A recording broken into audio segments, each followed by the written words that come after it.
Let's try a word problem. What is the least of four consecutive integers whose sum is 58? And these are your four options. How do we approach it? Now, four consecutive numbers, right? So I don't know what are the numbers. So let's assume the first number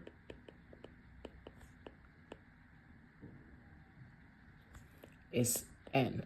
Okay, now when I say consecutive numbers, what do I mean by that? What are consecutive numbers? Like 1, 2, 3, 4. These are consecutive numbers. Or supposedly 20, 21, 22, 23. These are consecutive numbers. Now I don't know which of the four combinations of the options that I have would actually combine and give me 58. So what I can do is I can assume, you do see there's a trend, right? So if I assume this was n, this was n plus 1, this was n plus 2, this was n plus 3.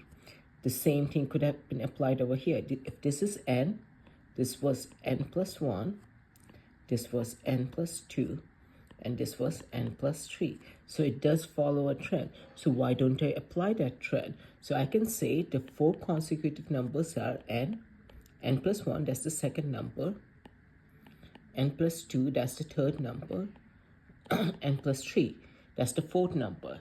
And the sum of these numbers gives me 58. So 1, 2, 3, 4. Four variables.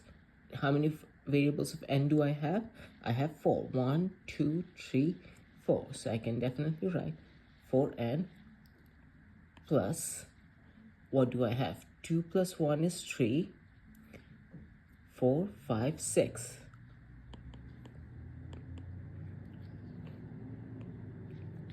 So 4n is 58 minus 6.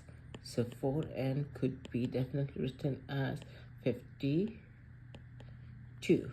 N is 52 divided by 4. Now if I use a calculator, 52 divided by 4, my number is, n is 13. So n is 13. So they ask you the least consecutive number, it is 13.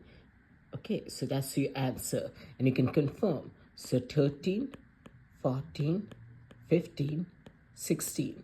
If I add them up, so 13 plus 14 plus